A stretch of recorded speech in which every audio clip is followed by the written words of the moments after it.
What's going on YouTube? Graylan Stewart here with another video. I'm a virtual wholesaler, a flipper, and I have some buy and holds, and we do all of that virtually from 700 miles away. So my channel, if you haven't turned in before, is all about wholesaling mostly, and just the truth in wholesaling and what really works in the real world, and what I do every day on a day-to-day basis through my team. So today, the video is about how I made $143,000 my 5th month in the business. 5 months, okay? So if you've been following me for a while, thank you, I appreciate it. If you haven't and this is new to you, please subscribe. I'd love to have you as a subscriber, and ring the notification bell. That would be helpful as well. It will. We do upload a couple times every single week, and bringing you just real raw videos about what really works in our business every day, okay? So how did I do 143 grand my very 5th month, my 5th month of business? So I started wholesaling, basically my first full month was October of 2018. So I learned about it like mid-September-ish.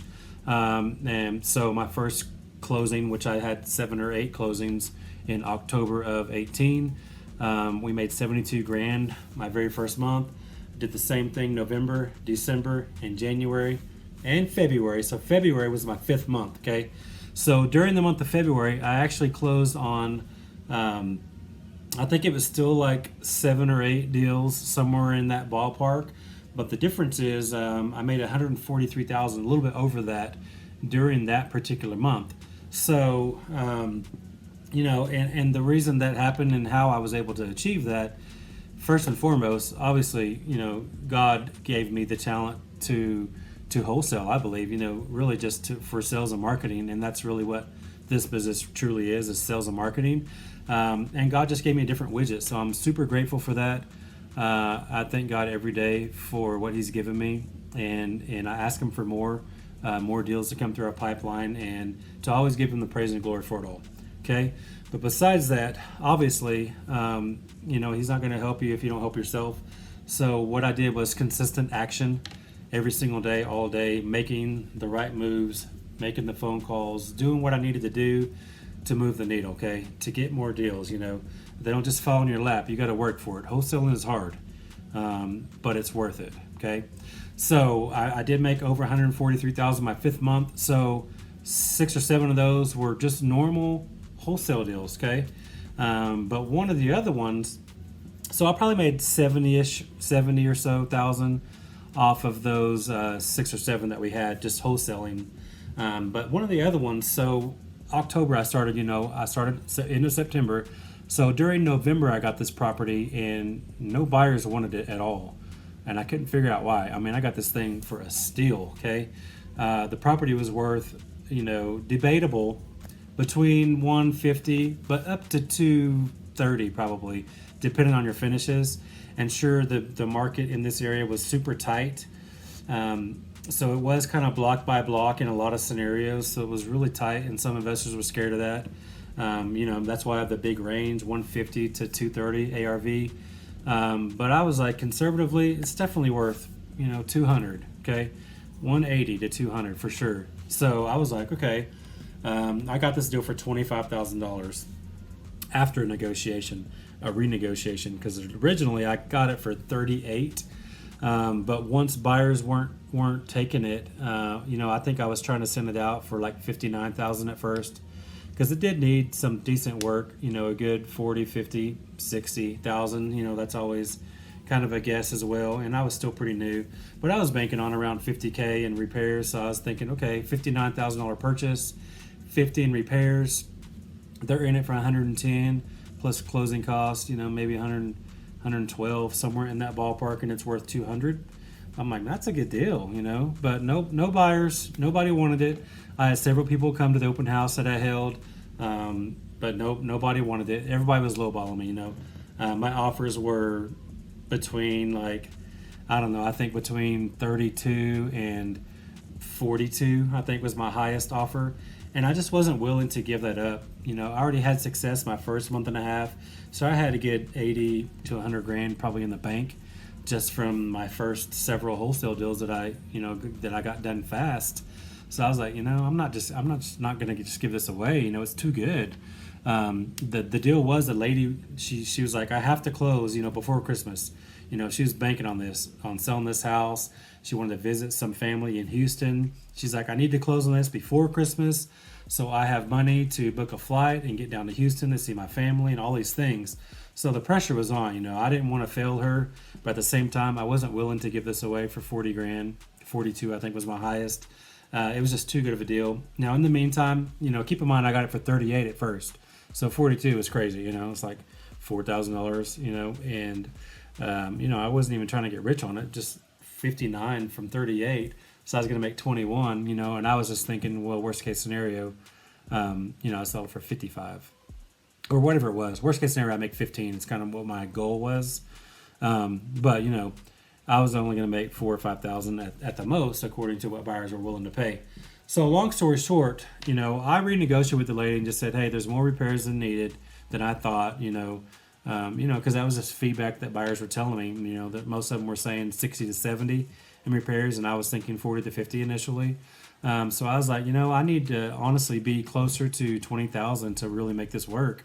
There's just a lot more going on here, a lot more repairs than I anticipated. We got to bring the laundry room on the inside because it was kind of an exterior building attached to her house, which nobody likes that.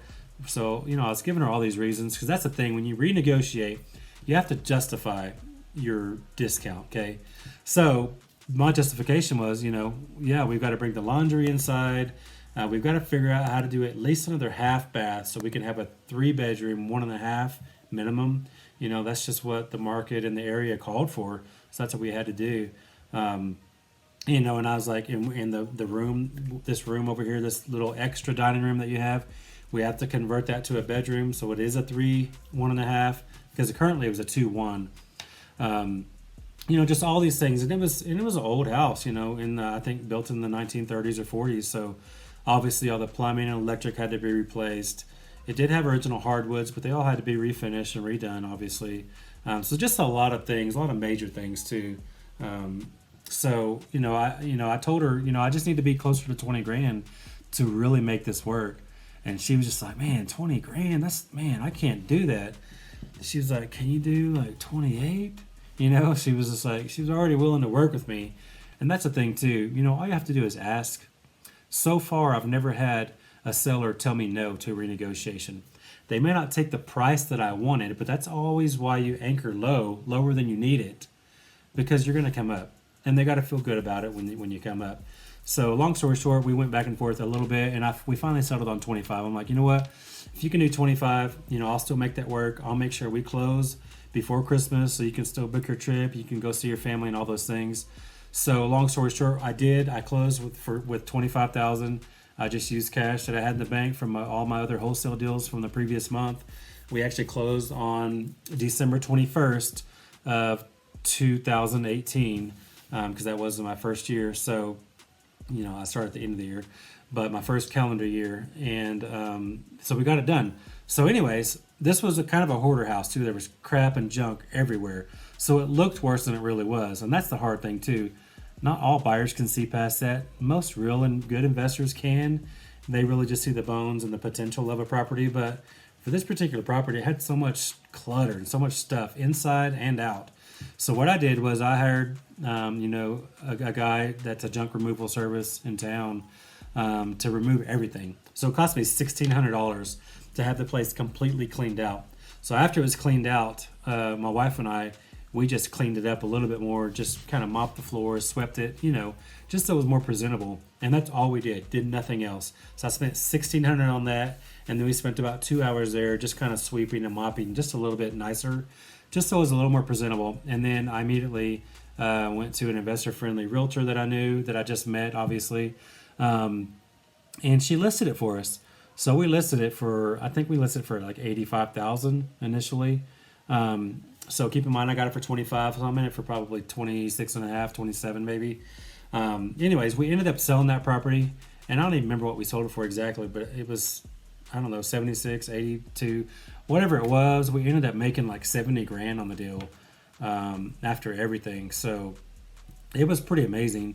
I mean, it might have been in the 60s, whatever it ended up being. between my wholesales and that hotel is what that really is. When you close on a property, you just kind of clean it up and put it on the MLS. That's a hotel because you're wholesaling for retail at this point. You're hoping to capture some retail cash buyers, and that's exactly what I did. So I turned what would have been a $5,000 to $6,000 assignment fee. And keep in mind, since I renegotiated, I probably could have went back to those buyers and maybe got my 15 that I wanted initially. But at this point, I mean, I was already pot committed. I already decided to close on it myself. I got the reductions. So I'm like, hey, I'm going to get the benefits of this rather than these buyers that didn't want it to begin with. So that's what I did. We closed on it, sold it, and it was actually a cash buyer. It was really a person that lived in it, moved into it himself, and I guess his dad maybe helped him close on it, and he was just fixing it up as he went. And right away, he put a metal roof on it. I mean, it was really changing, changed the look of it right away. But either way, so that turned my fifth month of wholesaling into $143,000 in profit, just 5 months in the business. So keep in mind, 6 or 7 of those were real actual wholesale deals, and that one was a hotel. But sometimes hotels make sense because buyers, don't always necessarily want your deal, and it's not because it's not a deal all the time. Maybe it's timing, maybe it's location, maybe it's a lot of different reasons that they can't see the vision of what it could be. Whatever that reason is, if you've got a strong deal and it's really good, it's worth wholesaling it, even if you have to get a hard money loan or something like that, if it's really worth it. Because that's one thing too, hard money is not going to give you a loan if it's not a great deal, because they don't want to be stuck with a lemon, so typically they're pretty conservative when they loan money because they want to make sure their money is safe. But so that's the takeaway, in my opinion, from this video, is sometimes the deal is so good, even if buyers don't want it, you could take it down yourself, whether it's your own cash, private money, hard money, whatever you got to do. If you know it's a deal and you can make more money on it, then just do it. Don't be scared. Don't sit on the sidelines and take $5,000 on the thing, and move on. When it's a smoking deal, you can make money on. So that's kind of my takeaway. But that's exactly how I made $143,000 my 5th month in the business. 5th month of even knowing what wholesaling even was.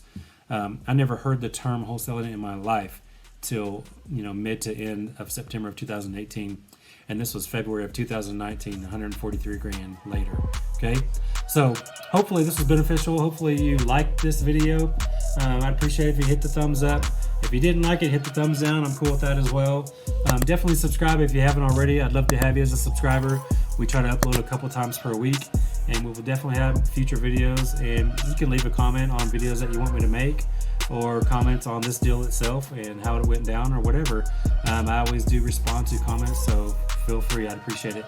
But anyways, thanks a lot, and I'll see you in future videos. Talk to you later.